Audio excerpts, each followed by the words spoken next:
Portimão in Portugal, the venue for the season finale of the 2023 Michelin Le Mans Cup. The championships are up for grabs and we have a new guest driver, former World Endurance motorcycle racer Sylvain Guintoli. We'll see our winners awarded their prizes and take a look at next year's calendar.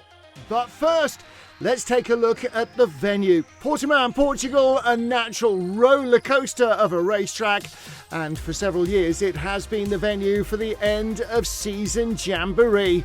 It is always a challenge for the drivers and the cars, whatever the weather.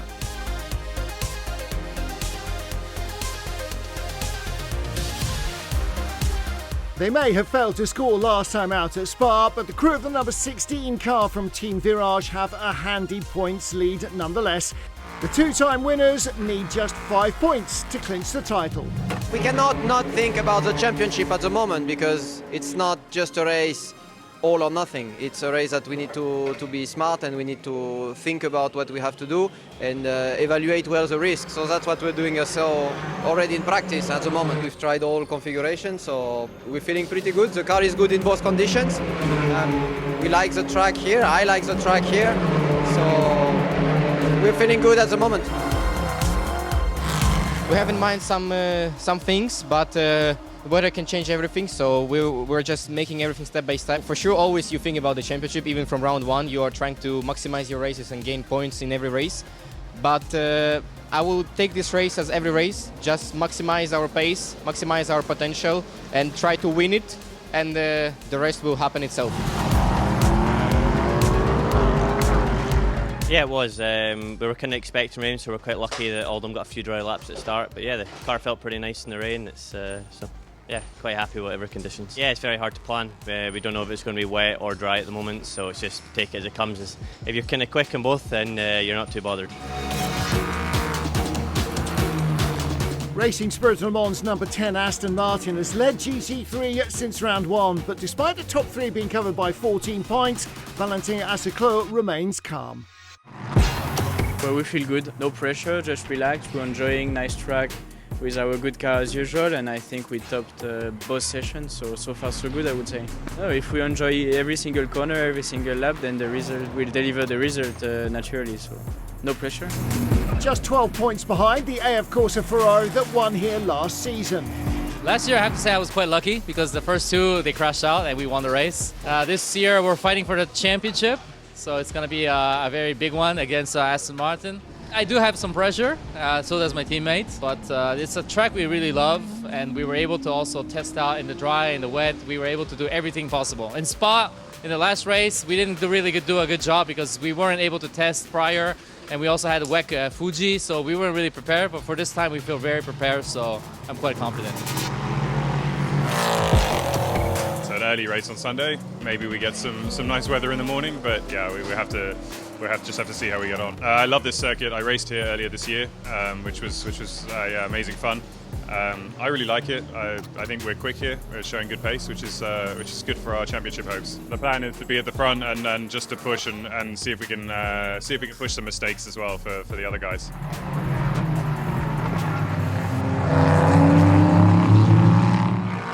There's a new face in the paddock in Portimão, already an endurance champion on two wheels. He's now making his international sports car racing debut. Hi, I'm Sylvain Guintoli. I've been a motorbike racer for a very long time, and this is my first time on four wheels in the Michelin Le Mans Cup. I'm racing here with Stella Motorsport, and I'm really looking forward to the challenge.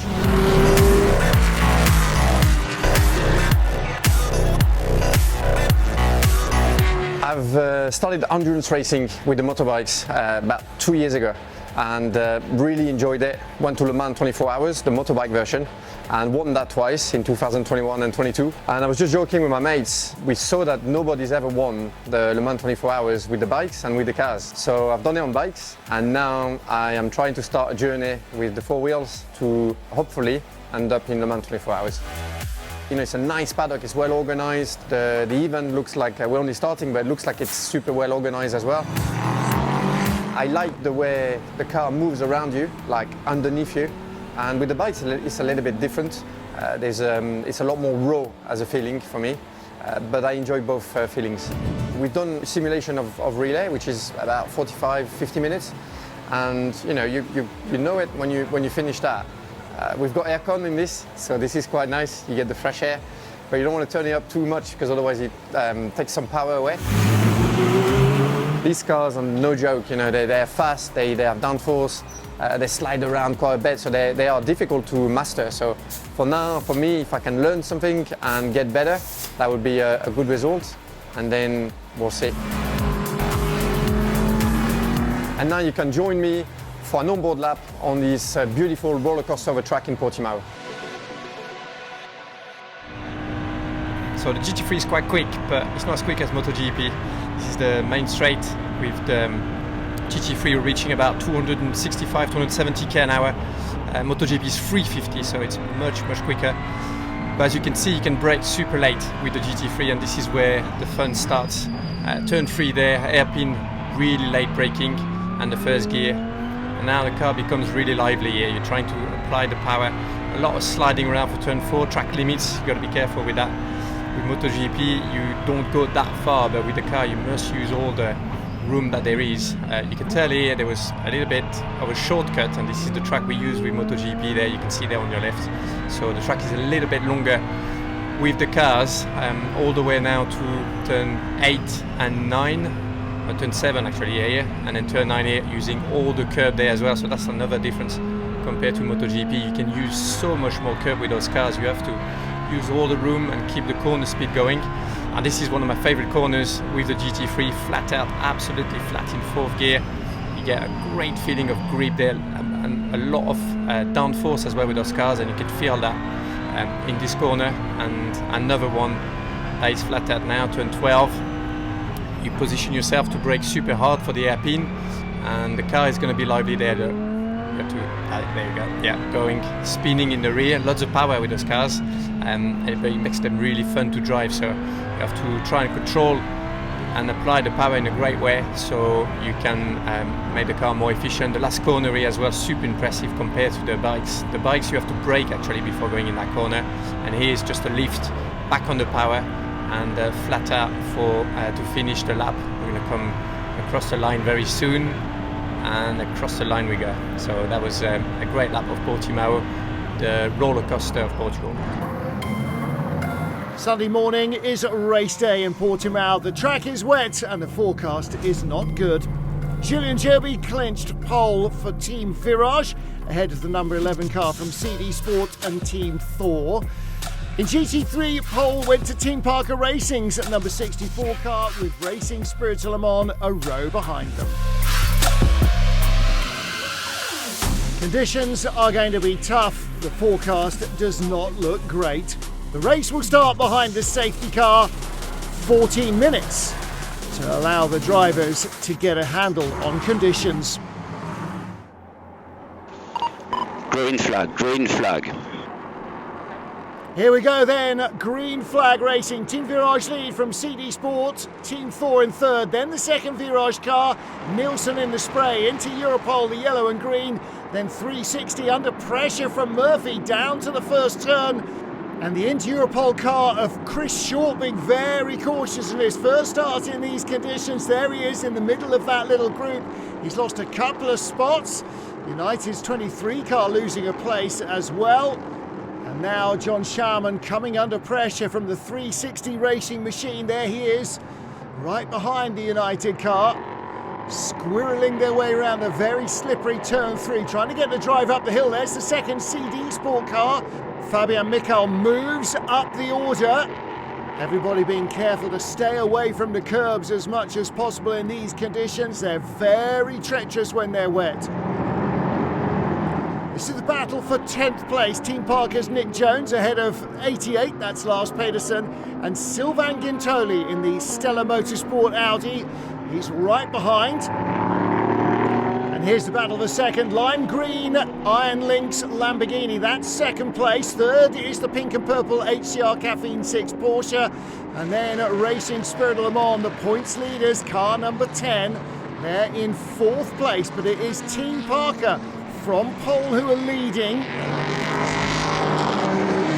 As the field spreads out, the spray less of an issue. Racing Spirit Le Mans, there they are, just ahead of the Lippert Motorsport Lamborghini. Here is our race leader then, Julian Gerby, 0.8 of a second ahead of the CD Sport car of Shahan Sarkisian. He's in second place.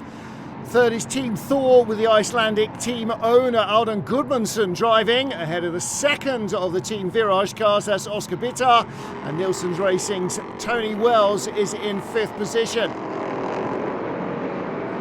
Battle of the teammates. This is for 17th. Christoph Cresp has got by his MV2S teammate Philippe Chimodomo. Started behind the sister car, now in front. And just into 17th place. Graf Racing into the pit lane. That's to serve a penalty they incurred for a problem in free practice. There's a change in GT3. The Lippert Motorsport Lamborghini has got ahead of Racing Spirit Le Mans Aston Martin. Here comes Arnaud Robin though, flashing the headlights down the straight. He's got a very good run on the Lippert car. Gabriele Rindoni in that lime green and black Lamborghini, not feeling the love there under braking and having a little bit of a fit of the head staggers there. Oh, and there's trouble.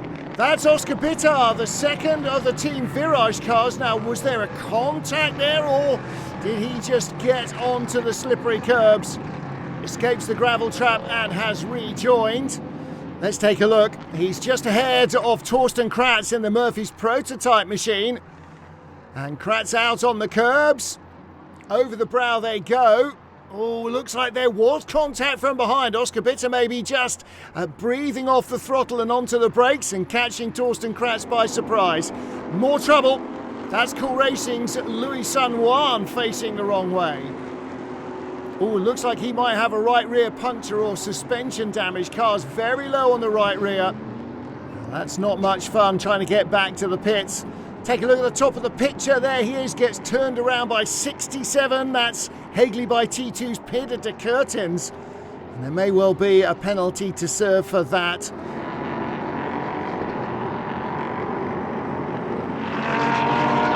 Lead battle very close indeed now. This is Team Virage with the yellow and black. Julian Gerby with Shahan Sarkisian right behind him, and now trying to come alongside down into the first turn. The familiar red and Dayglow yellow of CD Sport makes them easy to pick out even in these conditions.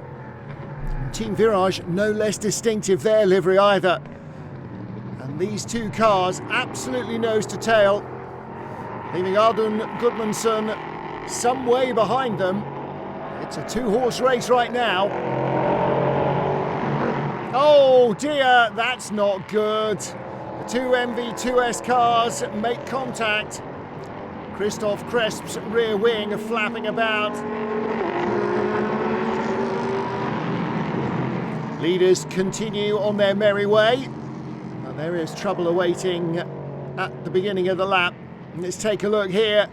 Down the inside, Philippe Chimodomo thought there was a gap. Christoph Cresp clearly thought there wasn't and continued to turn.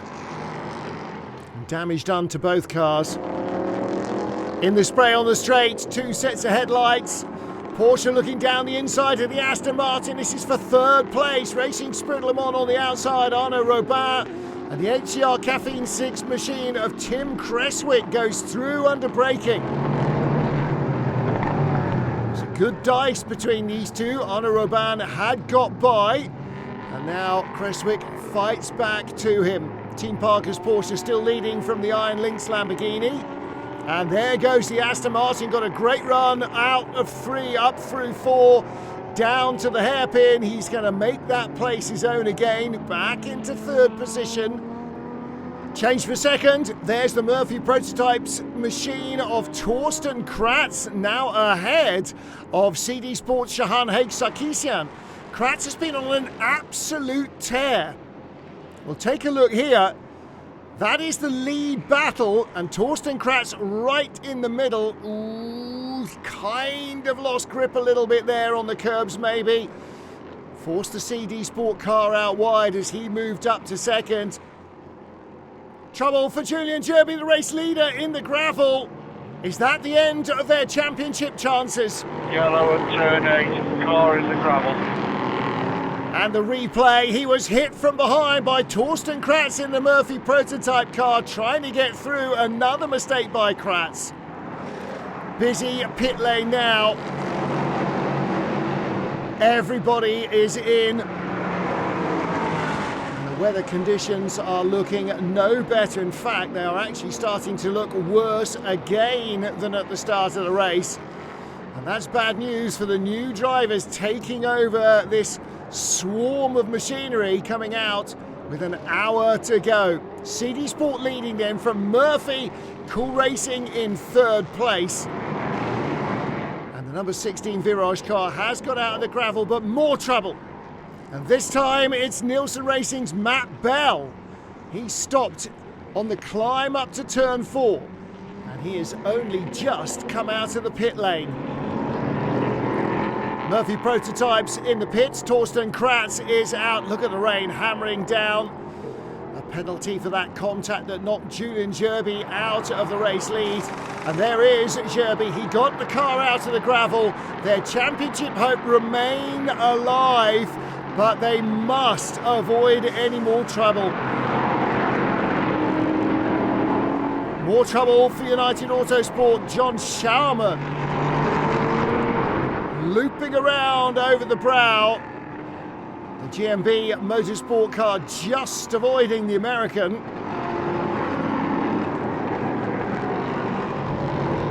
In GT3 traffic is the number 22 United car, right behind the Racing Spirit of Le Mans Aston Martin. That's now driven by Valentin Asclot, and he has just unlapped himself from the race leader, which is currently the 83 AF Corsa Ferrari, the white car that's third in this shot ahead of the GMB machine. That's yet to stop. Scott Andrews is struggling to get by these guys. Oh, and he's been hit from behind by the Ferrari. Charles-Henri Samani just ran into the back of him. Matt Bell's still there. Yellow flags out at turn 3 and 4. And in replay, well, Samani may end up with a penalty for that. Scott Andrews will be very unhappy about being turned around. Tie battle for fourth. Two of the younger drivers in the field. 360s at Belen Garcia and Nielsen's Josh Skelton, buried in the spray behind his Spanish rival. She'll know he's there from the headlights, but it makes it very tough for him to judge the distance. He pulls out early, sends it down the inside, and through he goes into fourth place.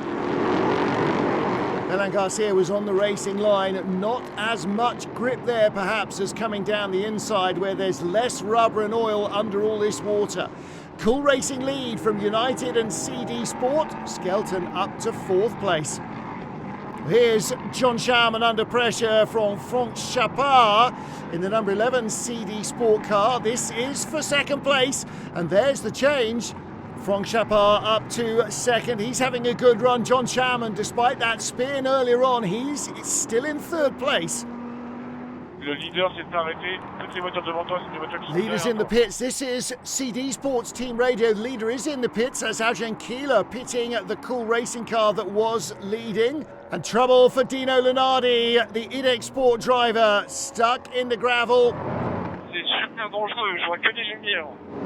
Super dangerous. All I can see is red lights, says Franck Chapard. And this is Chapard going off, way off in the gravel. Completely missing the braking marker, keeping the speed up though, and back onto terra firma. That's your race leader. Swapping round between the 360 cars in fourth and fifth, and this is, well, that's Team Thor from sixth place. Colin Noble off the track and in the gravel at turn 1. Can he escape it? Looks like he can, and more trouble. Team Parker's Charles Bateman. And it really is undrivable now, it looks like. Safety car is out. Weather conditions are truly atrocious. Franck Chapard leading from Josh Skelton and Kirill Small in the second CD Sport car. The safety car being scrambled not just to keep the drivers safe, but the marshals as well who are working in the gravel traps. And at the moment, it is the Lamborghini of Iron Lynx that leads in GT3. Car 9, your driver is allowed to overtake safety car. Car 9, the driver is allowed to overtake safety car. So they're working on wave arounds. And the Porsche out of the gravel. Wind, rain lashing the circuit here in Portimão, Portugal. Red flag, red flag. The race will not resume. The race is finished. Nous sommes le champion. That's a very good news. Thank you. Perfect. Well done. That's good. Et la course ne va pas recommencer. La course est finie avec les champions. Race won't restart. The race is over. You are the champion. That is Racing Spirit Le Mans. Slightly better French than the franglais of the Team Virage Team Radio. CD Sport claim victory though. Sarkisian and Chapard battle through appalling conditions to take victory in the season finale in the number 11 CD Sport car. And it is Iron Lynx who claim the GT3 victory with their Lamborghini.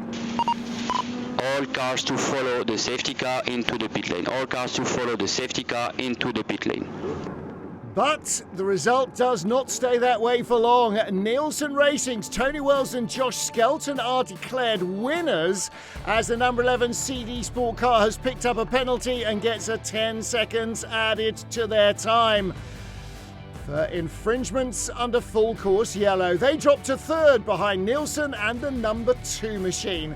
No changes at the top of GT3 though. That victory remains firmly locked in for the Iron Lynx Lamborghini. 2 CD Sport crews on the podium. Shahan Haig, Sarkisian and Franck Chapard take third. Fabio Michal, Kirill Smol second. But victory going to Nielsen's Tony Wells and Josh Skelton.